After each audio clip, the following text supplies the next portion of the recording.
Hello, I'm Ruben Flores. My mentor is Dr. Stephen White. Today I'll be discussing my McNair thesis, investigating the role of the AMPA receptor and ketamine's antidepressant effects. I'll be going over depression and our current understanding of it and its flaws, and then the novel treatment options we are exploring to assist a select subpopulation of depressed patients using our lab's animal model, as our lab's focus is on the development, validation, and utilization of animal models in order to better understand the etiopathology of psychiatric disorders and find novel treatment options. So beginning with some background, according to the World Health Organization, depression is the leading cause of disability worldwide. The Diagnostic of Statistical Manual of Mental Health Disorders states symptoms including hypersomnia or insomnia, change in appetite, weight gain or loss of pleasure in hobbies, constant fatigue, diminished memory or cognitive function, thoughts of death, feeling overwhelmed, self-isolation, persistent feelings of sadness, hopelessness, worthlessness, and or guilt, and suicidal ideation. And 5 or more of these symptoms must be present and recurrent in order to be diagnosed with major depressive disorder or depression. These symptoms lead to varying levels of impairment throughout one's life in areas including relationships, finances, academics, career, and one's own personal health. And so our understanding of depression for the last 70 years has been driven by the monoamine theory. And this theory suggests there's a dysregulation of the monoamine neurotransmitters norepinephrine and serotonin, or of their receptors. And so provided with a disorder of this magnitude and these effects, treatment of this disorder is vital and honestly quite prevalent in terms of pharmacotherapies, as they've primarily been dominated by monoamine-focused medications. And so therefore, current antidepressants aim to increase synaptic levels of norepinephrine and serotonin. These medications include monoamine oxidase inhibitors, tricyclics, selective serotonin reuptake inhibitors, and serotonin norepinephrine inhibitors. And these medications are capable of elevating synaptic levels of transmitters within hours after oral administration, so they should show symptom relief immediately. However, they don't. It requires 4 to 6 weeks of daily administration before symptom relief appears, and this is only true for about half of patients. With the therapeutic lag time and a poor response rate associated with these traditional monoamine-based antidepressants, it raises concern about the validity of the monoamine theory of depression. And it also presents a dilemma for the other half of patients who can't be treated with this traditional medication. So those who do not experience symptom remission are then diagnosed with treatment-resistant depression. And the Food and Drug Administration defines TRD as a failure to respond to 2 of the 4 classes of antidepressants I just listed. And so this tells us a novel treatment options are in need to help TRD patients. So this brings us to ketamine as an antidepressant. Ketamine was originally a synthetic drug designed as a pre-surgical anesthetic.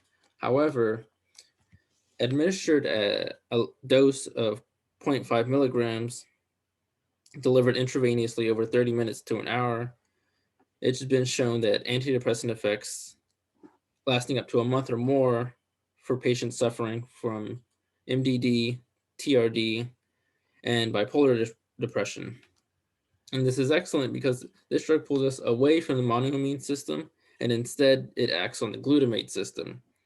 And specifically, it functions as a glutamate NMDA antagonist.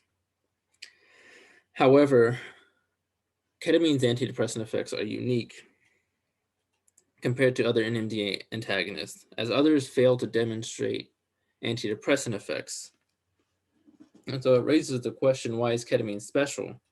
If prolonged usage of this drug leads to cognitive impairment and it has an abuse potential, why use it?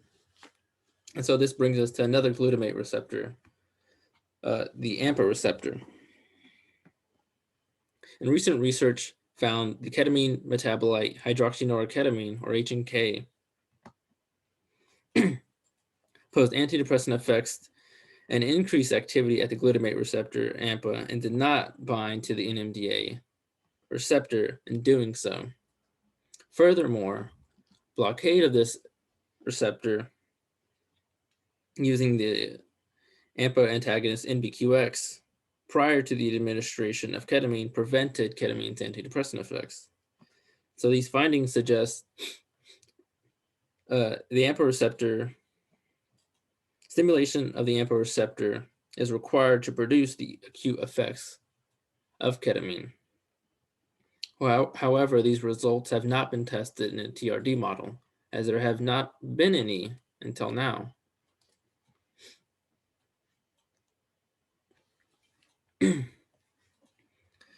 And so, using our lab's model, the way this model works is it serves as a hybrid model for depression and anxiety.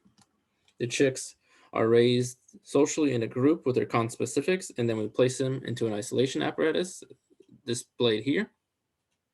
We place them in there for 90 minutes. This isolation stressor produces two distinct phases. The first phase is an anxiety-like phase. Chicks in isolation will begin to display high rates of distress vocalizations, or DVOCs, during the first 5 minutes. This is indicative of an anxiety-like panic state, and this begins to decline over the next 25 minutes to about half the initial rate. In this phase, if a drug reduces the rates of DVOCs, it's indicating an anxiolytic effect is present. After this phase, we enter phase 2, the depression-like phase, or behavioral despair. And this is interpreted by identifying the rates being cut in half. And this occurs for the last hour of the test. And so this hybrid model of depression and anxiety, using this model, this lab discovered the black Australorp strain of Aves. And they found it works excellently for a TRD model, as the purpose of the purpose of this model is to best simulate the clinical responses of TRD patients, right? And these chicks failed to respond to 2 of the 4 monoamine antidepressants, and they did respond to ketamine. So just like I explained before. And this lab also found black Australorps entered behavioral despair more quickly compared to other strains of chicks, indicating the black Australorps are a stress vulnerable strain. And this is found by measuring the latency to enter behavioral despair. And so these findings, aligning with the clinical representation of TRD, suggested black Australorp genetic line may be useful in understanding the idiopathology of TRD and identifying effective novel pharmacotherapies. And so our next goal is to evaluate the role of the AMPA receptor in this model. And so utilizing the black Australorp TRD model, this study aims to reinforce the effectiveness of ketamine as an antidepressant and determine its mechanism of actions in producing antidepressant effects. And so this will be completed in 2 parts. The first part, experiment 1, we will run a ketamine dose response study where we will test 3 doses of ketamine, 1, 3, and 10 milligram per kilogram, and then attempt to identify which one best displays antidepressant effects. And we expect that the 10 milligram per kilogram will be the correct dose based on previous findings. And so the second part is a challenge study. And so using the successful dose from the first study, we will run a challenge study where we will administer the AMPA receptor antagonist NBQX, also at 3 doses, 1, 3, and 10 milligram per kilogram. And 15 minutes after that, we will administer ketamine. And then 15 minutes after that, we'll place the chicks in the isolation apparatus. And so we expect NBQX to prevent ketamine's antidepressant effects, but we aren't quite sure which dose will work or doses. And so following if and when these studies are successful, we will look at drugs that solely target the AMPA receptor, as we believe stimulating the AMPA receptor will produce antidepressant effects even without ketamine. So I'd like to take this time to thank my mentor, Dr. Stephen White, and the McNair program and the psychopharmacology lab. Thank you. And if you have any questions, you can email me at RLF023 or Dr. White at SWW012. Thank you.